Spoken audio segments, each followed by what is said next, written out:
Today is April 17th of 2023, and I've been working on bilge stringers on the port side here. And as you can see, I got my first two stringers on over here. Got two more to go.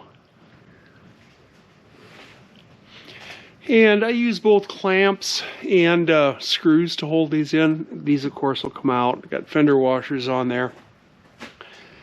This one here is already cured. Well, this one is now too. I did it yesterday. You can see the epoxy's just a little soft yet, but it's secured anyway. It's going all right. Probably better than it did on the other side. A little faster, a little easier. I suppose experience helps with that too. And I've been cutting all these notches out with the oscillating tool. And you can see I'm using butt blocks in here. Butt blocks just seem to do a little bit better job. I know George had said, like on the planking and stuff, you could, if you've got wide enough frames here, you could just, put a joint on the frame. And I did that a couple places, but I didn't really like it. What that wound up doing is you'd have one board coming this way and one board coming this way, just a little bit.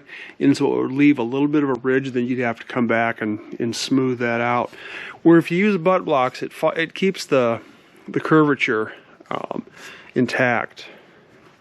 And it makes it, I think it's probably a little bit, well, I know it's stronger than just butting the boards on a frame. But you could, of course, cut a scarf in here. A scarf joint would be fine. A lap joint would be okay. This is stronger than a lap joint. I think this is probably as strong as any joint. The scarf joint would probably be, next strongest, or probably very similar in strength to this. But a scarf joint would be difficult to do here, and with the bend you'd have to put on them and whatnot, and otherwise you'd have to scarf them on a workbench and then bring them up here. And it's bad enough handling 20-foot 2x, not to mention a 48-foot 2x. So butt joints it is, and like I said, these are all hidden, contained inside, so they're not going to show, so it doesn't really matter. So we're going with what's strongest and easiest. And I actually found that these 16-footers, this second row here has got three 16-footers on it. That was a lot easier to do than one 20-footer and one 16. I just prefer to work the 16-footers so much better, so much more. It's just easier to work with. Even though it did make an extra joint. I could have put two 20-footers in here on this next one, but the 16s are just a lot easier to work with. And for the next row now, I'm going to do it differently again, because I want to stagger my joints, even though I really don't think these are any issue with strength.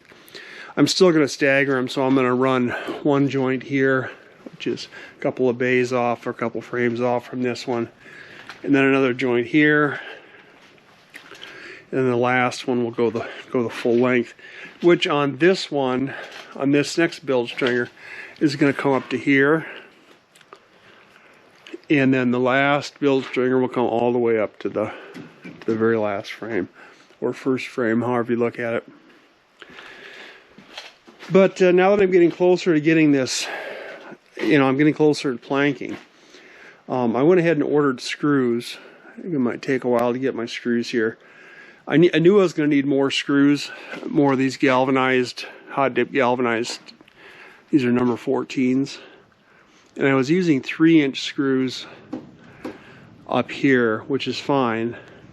And I got some 4-inchers too for occasionally where I had some longer planks to go through, or some, like through this here or whatever, chine where it's thicker.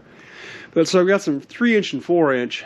But when I go to put the planking on here, most of these are going to fall here on the bilge stringers, and these are only going to be a total of 3 inches. Then if you countersink them a little bit, that means the screw ends would be coming out through the board a little bit, which probably isn't the end of the world. But George had said too to go with like a 2.5-inch screw here. So I ordered 800 more 2.5-inch screws to do the 4 boards here screwing into those. And then I've got about 400, or no, 600 of the 3-inch. There's 3 more up there, and then a box and a little extra of the the 4-inch. So if I've got some places I want to put a longer screw in, I can. You know, if maybe along the you know, either the chine shouldn't need it, but primarily I suppose down here on the rabbet I might want to put some longer screws in occasionally. I don't know. Some places there's not much meat above the rabbet, so if the board is sitting in an angle like this, that screw is going to kind of go like that, so you're not going to want a real long screw in there anyway. But I might have to bring those screws down and put them in just not at a perpendicular angle to the plank. I may have to put them off a little bit more horizontal to keep them away from the top of the keel here. I don't know. We'll see how that goes once I start getting into that. But anyway, we can use 3-inch and 4-inch there. And then I got a bunch of 2.5-inch ordered for here. Now the next problem is with this going on, I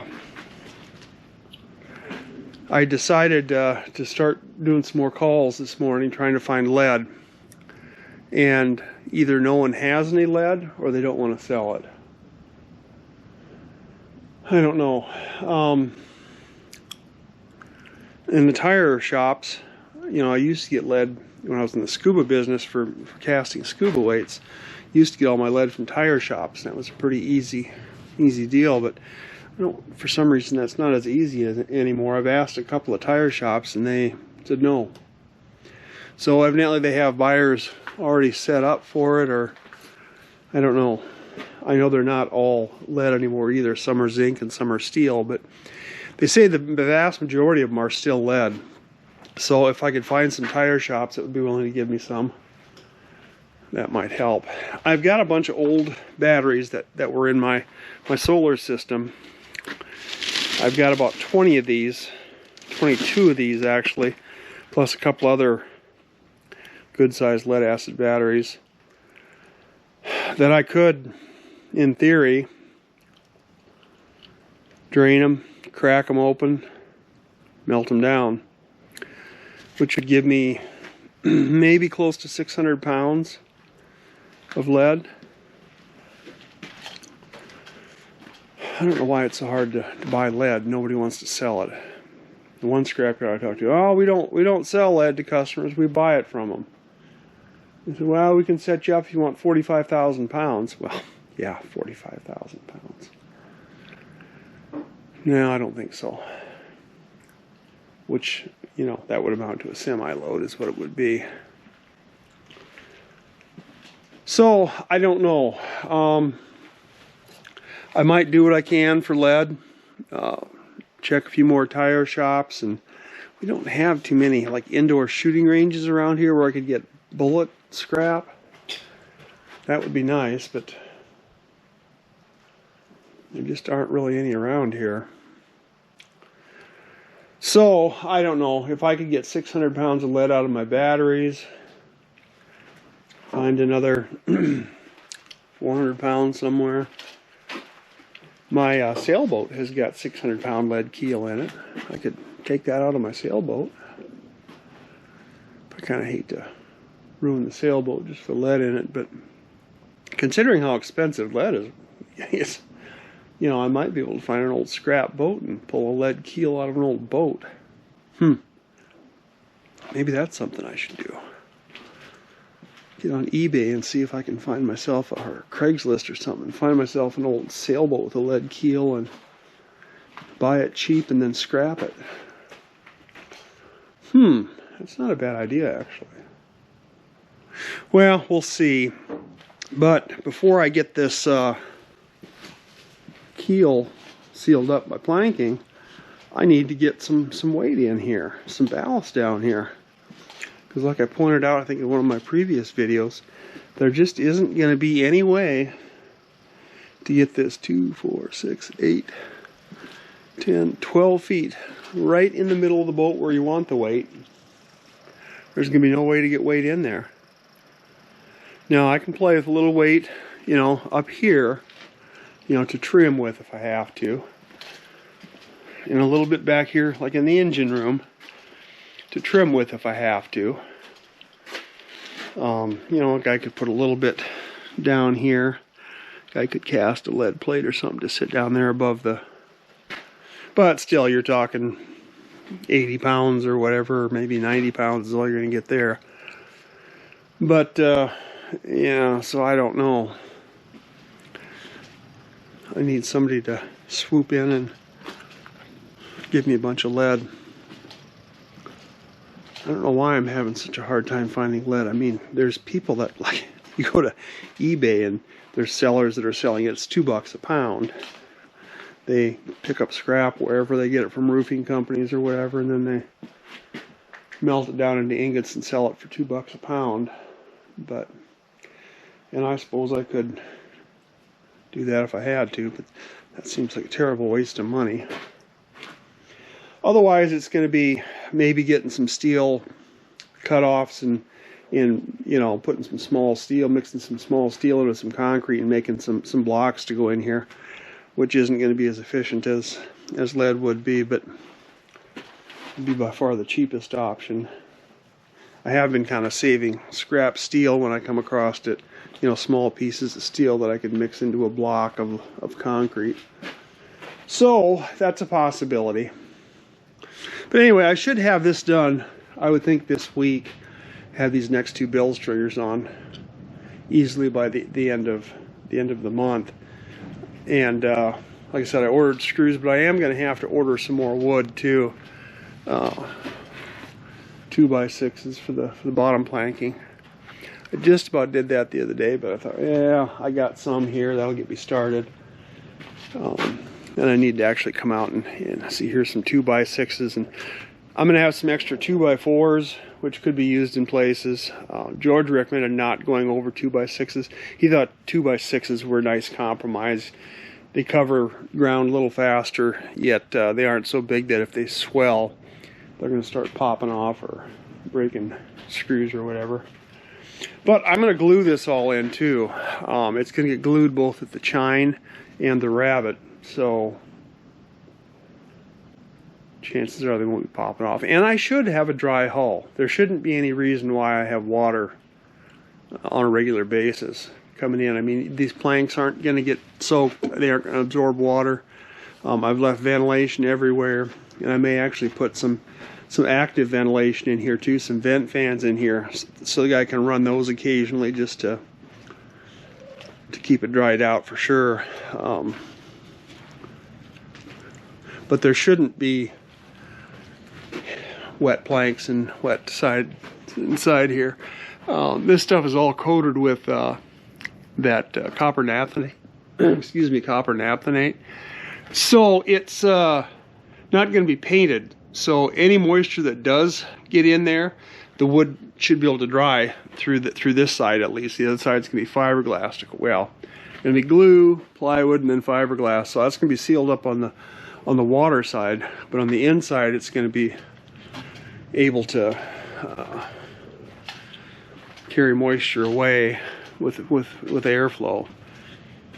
So if the planking does get wet in some place, or if we have a gouge or something, we get water intrusion through the fiberglass and through the plywood, it'll have a way of getting out. Otherwise, if you have it completely sealed up on both sides, it's either got to be absolutely perfect and stay that way, or it's going to rot.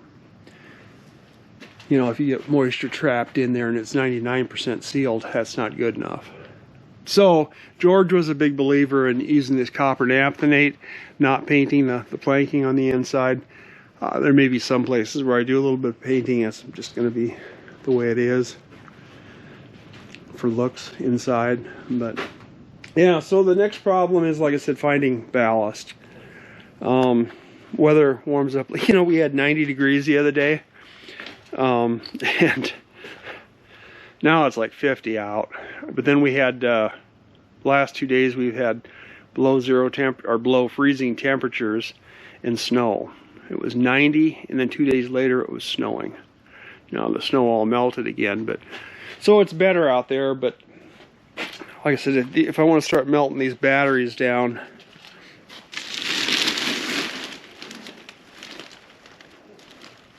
see how that goes. Maybe if I can drain the acid out of these and smash them up with a sledgehammer or something, get the plastic off of them, the cases off of them. I've got a big burner, or I could just do a big wood fire in a pot too and melt them down.